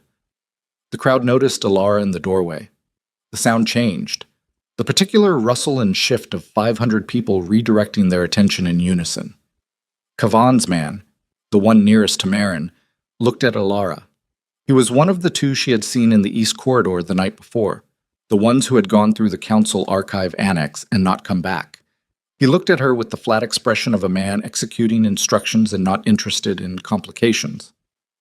"Your Grace," he said, not using her title, she noticed, not queen, just the lesser form, a precision that told her exactly who had scripted this. "Lord Kavon requests your presence in the West Wing." The hall was very quiet. She looked at Marin, at Celine's face, at the crowd surrounding all of it. Lords, ladies, servants, knights who had served this palace for decades, young attendants who had never in their lives been present for anything like this. She looked at the specific quality of their attention, and she understood something that Kavon had apparently not calculated. He had chosen the Great Hall, the same room where Cedric had humiliated her a year ago. The same room, the same 500 faces, the same architecture of witnesses. Kavon had chosen it because he understood the theater of power, had used it for 22 years, knew that a public confrontation with Alara under these circumstances served his purposes by making her visible as a problem the crown needed to manage. He had not calculated what those 500 faces had learned in the past year. She walked into the room. Not fast, not slow. The same measured pace she had used a year ago when she had walked toward Cedric and held her ground and refused to move backward even one step. The crowd parted for her. Not because they were afraid of her, but with the particular automatic deference of people who have, over time, recalibrated who in a room carries genuine weight. She stopped 10 feet from Kavon's man. She looked at Marin. "Are you injured?" "No," Marin said. She looked at the man. "Release her." Lord Kavon, she said, is the subject of an active audit under emergency crown authority.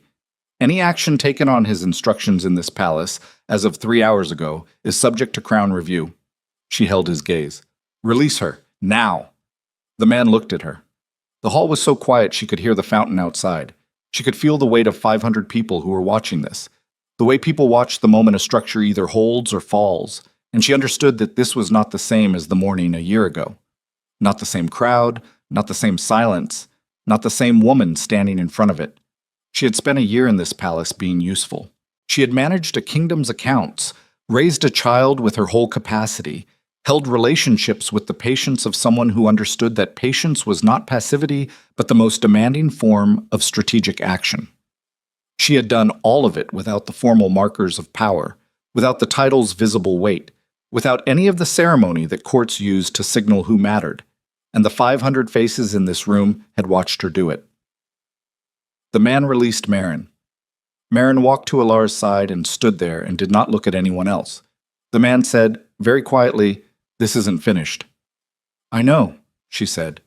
She turned to the room. At all of it, the lords, the ladies, the knights, the servants, the young faces near the back who were seeing something happen that they would carry for the rest of their lives. She said nothing. There was nothing to say that the room hadn't just seen. She turned and walked toward the exit, with Marin beside her. And behind her, the sound that moved through the Great Hall of Ashbourne was not silence this time. It was something else, something she had not heard in that room before. She kept walking. Her heart was working very hard. Her hands were steady. And in the West Wing, somewhere beyond the walls of a palace that was finally, irreversibly, beginning to choose, Lord Cavan was receiving the report of what had just happened. She needed to reach Rowan before Cavan made his next move. She had approximately 4 minutes.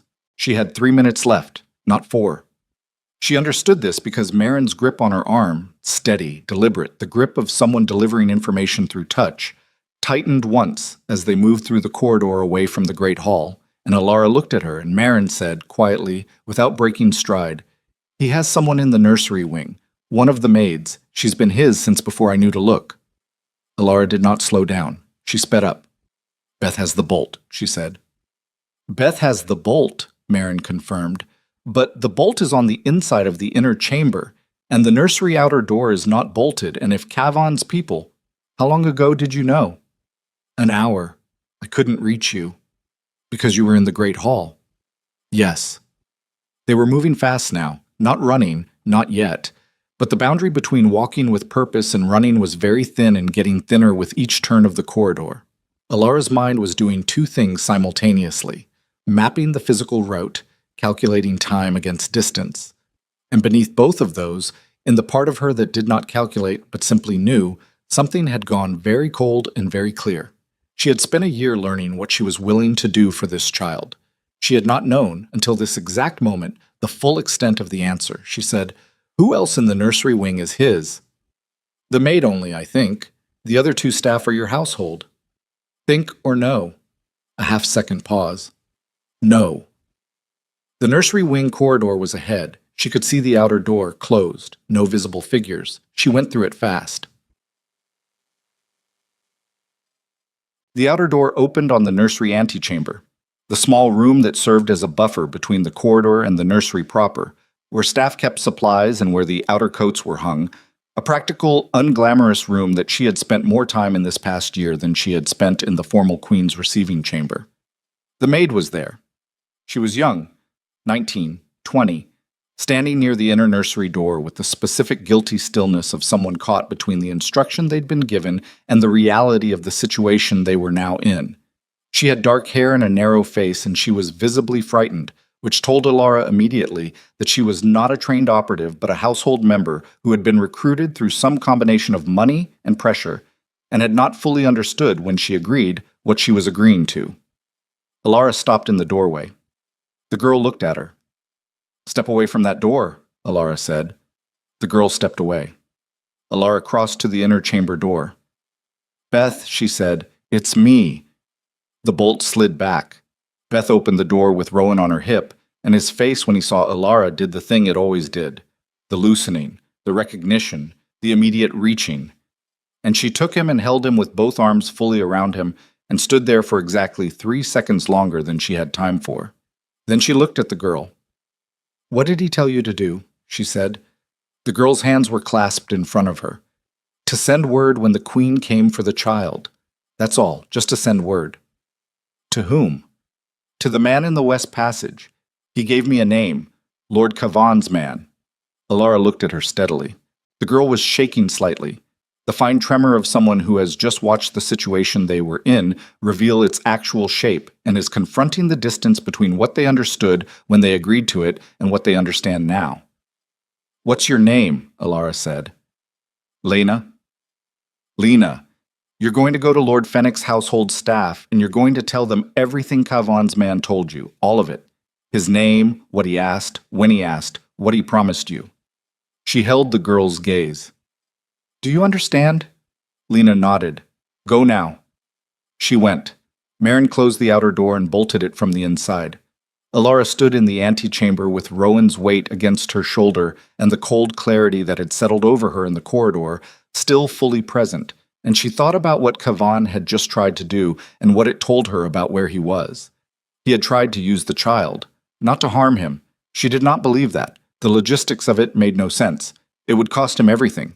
But to use the child's location as information, as leverage, as the specific kind of pressure that a man applied when he had run out of procedural options and was moving into territory where the rules were different. He had watched her for a year. He had seen what she was to Rowan and what Rowan was to her. And he had calculated, accurately, that this was the point where she was most reachable.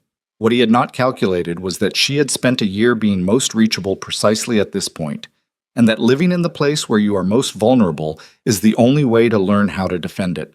She sat down on the nursery antechamber floor, not gracefully, just directly, cross-legged on the stone with Rowan in her lap because he preferred the floor regardless of circumstances.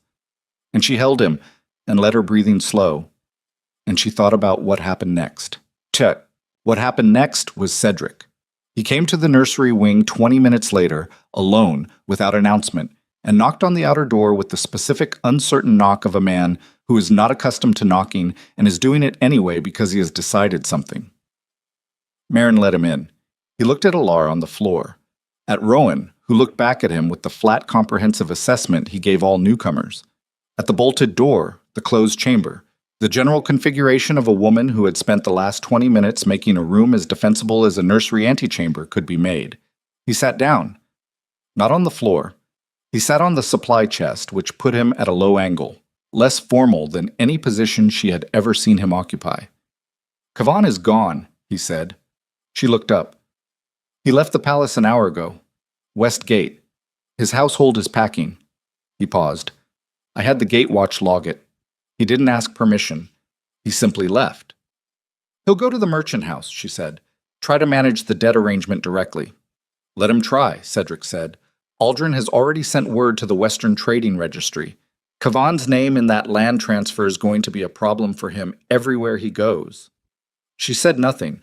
Rowan had found the hem of her sleeve and was applying his investigative attention to it with full concentration. Cedric looked at the boy. A long look. Not the look of a man performing affection, not the look of a man who was calculating what the child represented in terms of succession. Just a look. The kind of look that had no political content. "He looks like his mother," he said. "Around the eyes," Alara said. "The rest is you." A silence. "I know that's not—" He stopped, started again. "I know that doesn't make what I asked you to do." "Don't," she said, quietly. "Not with heat. Not tonight." He was quiet. Rowan grabbed her braid. She let him. Cedric said, "The council is meeting tomorrow morning. Full session. There will be a formal motion regarding the forestry agreement and the irregularities in the accounts." He looked at his hands. "Aldrin has the votes. I know he has the votes because I counted them this afternoon, and I know what the count means." She understood what he was telling her. She did not rush to respond to it. She let it sit in the room and breathe. "What does it mean?" she said. "To you." He looked at the floor. "It means I have governed this kingdom the way I governed it because I could, because there was no mechanism that could make me stop." He paused. "There is a mechanism now." "There was always a mechanism," she said. "It was called good governance. You chose not to use it." He didn't flinch from it. That was different. The Cedric she had known for 9 years would have met that with rage or deflection, the two modes of a man who cannot tolerate the direct naming of his failures. This man sat with it. Yes, he said. I did. Rowan pulled her braid. She gently detached his fingers and redirected them to the wooden horse she'd had in her pocket since the nursery floor. He considered the horse, accepted it. What are you asking me? She said. I'm not asking anything, Cedric said. I don't have. He stopped. I don't have the standing to ask you anything. I understand that. I'm telling you what the morning will bring because you should know before it arrives. And after the morning, he was quiet for a long time. I think the kingdom needs to be run by someone who can run it, he said. I think it has needed that for longer than I was willing to acknowledge. He looked at Rowan, at the boy who was examining the wooden horse with that focused intensity that was becoming. She was beginning to understand simply how his mind worked. This child who had been given to her by a cruelty and had somehow become the most uncomplicated thing in her life. He needs to be raised by someone who knows what that requires. She looked at her husband, at the man she had shared 9 years with, who had humiliated her and used her and taken from her without acknowledgement, who had been played by a smarter enemy and had not had the self-awareness to recognize it until someone laid the evidence on a table in front of him. She looked at him the way she had learned to look at things she did not yet fully understand, without rushing the understanding, without forcing it into a shape that made it easier. He was not a good man. He had not become one. But he was. Sitting on a supply chest in a nursery antechamber with his hands loose in his lap and his pride somewhere on the floor. At least an honest one. She said, He likes the early mornings best, before the second meal. That's when he's most himself. She paused. If you want to know him, that's where you start. Cedric nodded. He left a few minutes later. The corridor was quiet behind him. Marin said from the doorway, That was either very generous or very dangerous. It's both, Alara said. Most things that matter are. The council met at dawn. Alara was not in the chamber. She had learned, over 9 years, the difference between the rooms where her presence advanced things and the rooms where her absence was more powerful. And this was a room where the men who were going to move needed to move without her name attached to the motion, because the motion needed to be their decision rather than her pressure. She sat in the East Garden with Rowan and the early light and the roses that were fully open now, deep red and pale gold, and one variety she had cultivated herself over 3 years, that was a color between copper and flame that she had never found a proper name for. She could hear, distantly, the palace beginning its morning rotations. Normal sounds. The kitchen staff, the stable, the particular creak of the East Corridor floor that she had stopped noticing until she started paying attention again. Beth was reading nearby. Marin was inside, within earshot. The garden was quiet and green and smelled of the particular combination of soil and morning air that she had always found more clarifying than anything else available to her. Rowan was walking, badly. The specific, determined, lurching walk of a child who has recently discovered that bipedal motion is possible and is applying himself to it with the same systematic fury he brought to all physical problems. He had crossed 3 feet of garden path, lost his footing, sat down hard, looked at the ground with an expression of profound irritation, and was preparing to try again. She watched him get up. She thought about what it had cost to be here, not the specific events, not the ledgers and the audits and the corridors and the cold clarity of the Great Hall, but the 9 years before all of it, the lost pregnancies she had mourned alone, the dinners she had sat through, the reports she had filed through proper channels that went nowhere, the long, careful work of maintaining her dignity in a place that had been systematically trying to strip it, and the particular price of that maintenance, which wasn't dramatic or visible but was paid daily in small, continuous pieces. She thought about what it had given her. The knowledge of every passage in this palace, the loyalty of people who had watched her work, the relationships she had built by being genuinely useful to people who needed usefulness rather than ceremony, the ability to read a document and understand its implications, to read a room and understand its pressures, to read a man's face and understand the 3 moves happening behind it. Power had not given her those things. The stripping of power had. She did not think this was just. She was not interested in the idea that suffering was necessary for strength, which was a story that people told to make suffering bearable, and which she had always found insufficient as a philosophy. But she recognized what was true. That the person sitting in this garden with her son in the morning light was not the person who had walked into this palace at 19 years old. and that the distance between those two people had been built entirely from the material of what she had been forced to navigate. You did not choose your crucible. You only chose what you forged in it.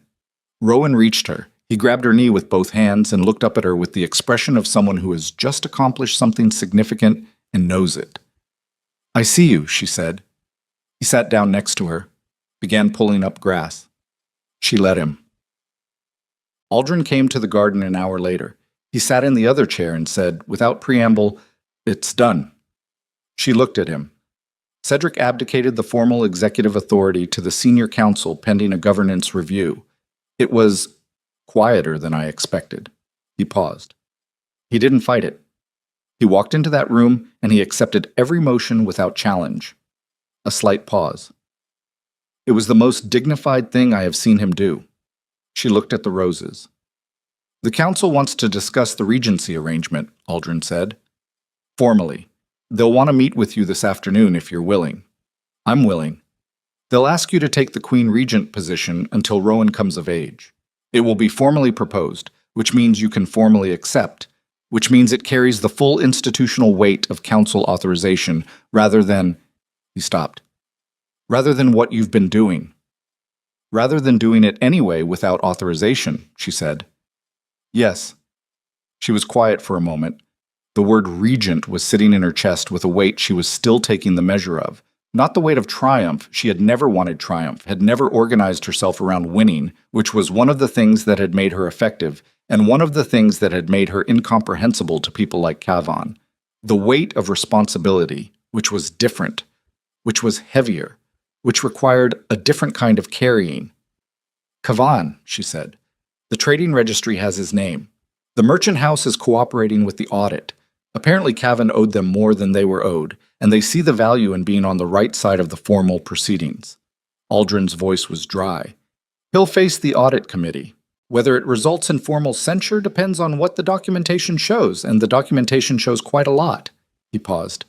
"He will not return to this palace in an official capacity." She nodded. "Celine," she said. Aldrin was quiet for a moment. "The council will propose a formal arrangement, title retirement, an estate in the Northern Territories, a reasonable income."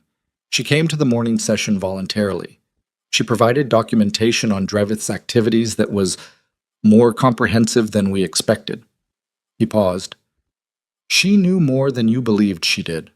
Alara looked at Rowan, who had moved from the grass to the gravel path and was now examining individual stones with the focused attention of a geologist. "She gave it up to protect herself," Alara said. "Yes," Aldrin said, "and to protect him." She looked at him. She asked, before the session ended, about the custody arrangement. He met her eyes. She asked that it remain as it is. She used the phrase, she said, "He's where he belongs." The garden was very quiet. Alara looked at her son on the gravel path, at the deliberate small hands sorting through stones, at the set of his shoulders, which were, she realized with a start that moved through her like cold water, Cedric's exact posture, that particular straightness, that physical self-possession. She thought about Celine saying he's where he belongs, and the specific kind of courage that required from a woman who had staked everything on a different outcome, and who had ultimately made the one decision in this whole architecture of decisions that Alara could not have predicted and could not have forced. She thought about what you owed people who surprised you. "The arrangement stays as it is," she said, "and she should be told that if she wants to be part of his life, appropriately, within a structure we agree on, that door isn't closed." Aldrin looked at her for a long moment. "You know that will cost you politically." "Almost certainly," she said. "Most things worth doing have a cost." She picked up a stone from the path, turned it over, set it down. "But he will know, when he is old enough to know anything, that the people in his life behaved like human beings when they could have behaved like weapons. That's worth something." Aldrin stood. "The council at midday." "I'll be there," she said. He left. She sat in the garden with the morning fully open around her, the light warm and unhurried, the palace sounds at their ordinary rhythms, and she held the stillness that was available to her right now. This specific, particular, unrepeatable quiet. The way she had learned to hold difficult things, with both hands, without trying to resolve it into something simpler than it was. Vibes. She met with the council at midday. She accepted the regency. She did not make a speech. She did not perform gratitude. She sat at the head of the table, not the left position, the head, which was offered to her formally and which she accepted without comment. And she looked at the men around it, at Aldrin and Fennec and the others who had watched and waited, and finally moved when she moved, and she said, "The Eastern Forestry debt is the first matter. Aldrin, I need the renegotiation terms on my desk by end of week. The northern grain shortfall in Drevenmore has been unresolved for 8 months. I want a commission dispatched before the month is out. The council review cycle needs restructuring. The current intervals allow the kind of accumulation we just spent 18 months unraveling." She looked at the clerk. "Record all of this." The clerk's pen moved. Around the table, something settled. The particular settling of people who have been waiting for someone to pick up the weight of a thing and have just watched it happen. She worked through the afternoon, into the evening. She worked the way she had always worked, methodically, without theater, with the specific attention of someone who understands that governance is not a performance of authority, but the daily unglamorous management of the mechanisms that keep people fed and safe and capable of living their lives. It was not triumphant. It was not what a story might make it. There was no crown placed on her head in golden light, no crowd's roar, no single moment where everything resolved into clarity. There was a desk and documents, and the understanding that the work was simply the work, and that the work was what she had always been doing, and that the only thing that had changed was that she could do it now in the rooms where it mattered with the authority that made it stick. It was enough. 3 years later, on a winter morning that had the same gray-gold quality of the dawn she remembered from the nursery antechamber, Rowan stood at the top of the East Garden steps and refused to go inside for his lessons. He was 4 years old. He had opinions about most things, communicated them with the directness of someone who had not yet learned to soften, and was currently deploying those opinions about the injustice of leaving the garden when the garden had not yet been fully explored. Alora stood at the bottom of the steps and looked up at him. He looked back at her. He had grown into his face, the Cedric bones still, the determined set of jaw, but something around the eyes that was neither Cedric nor Celine, something that she had watched develop over 4 years, and that she had decided privately was simply Rowan, something that had emerged from the particular combination of where he had come from and how he had been raised. "Rowan," she said. "The west bed isn't done," he said. "I was counting the ones that are red." "You can count them after lessons." "What if I lose count?" "Then you start over." He considered this with the focused seriousness he brought to problems. It was, she thought, not for the first time and not for the last, a genuine consideration. He was not being difficult. He had a project, and he was trying to complete it, and the interruption felt real to him. She climbed the steps, sat down on the top step next to him, looked out at the west bed. "There are 14, she said. "I counted them 2 days ago." He looked at the bed, looked at her. "You might have counted wrong." "I might have," she agreed. "Lessons, then we checked together." He thought about it, stood up, went inside. She stayed on the step for a moment. The garden was cold and clear, the roses cut back for winter, the beds the dark ordered brown of soil that was resting, storing itself, preparing for what came next. The fountain ran quiet. The palace sounds were ordinary around her. She thought about a morning 4 years ago when she had stood in a corridor counting footsteps, trying to determine by the sound of them whether 12 days were still 12 days. She thought about a document in a locked drawer and a letter in 2 sentences, and a man sitting on a supply chest in a nursery antechamber acknowledging something true about himself for what she suspected was the first time. She thought about the maid named Lena, who had gone to Fennec's household as instructed and given her testimony, and who was now, after a reshuffle of the domestic staff that Alara had managed carefully, working in the East Wing accounts office where she had turned out, in the assessment of the senior clerk, to have a genuine talent for numbers. She thought about Celine, who had come twice in 3 years to the estate visits that Alara had made possible. Not comfortable visits, not warm ones, but honest ones.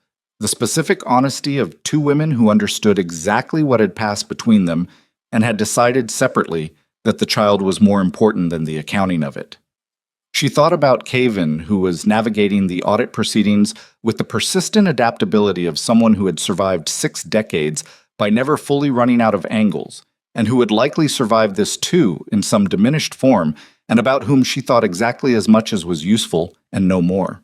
She thought about Cedric, who visited Rowan on the first morning of every month without fail, who had never asked for more than was offered, who sat on the nursery floor now with the same odd posture of a man who is not accustomed to floors and is doing it anyway, and who had said to her once, in the corridor outside Rowan's room, that he did not expect forgiveness and was not looking for it, and that he simply wanted the boy to grow up understanding that his father had eventually chosen the harder right thing.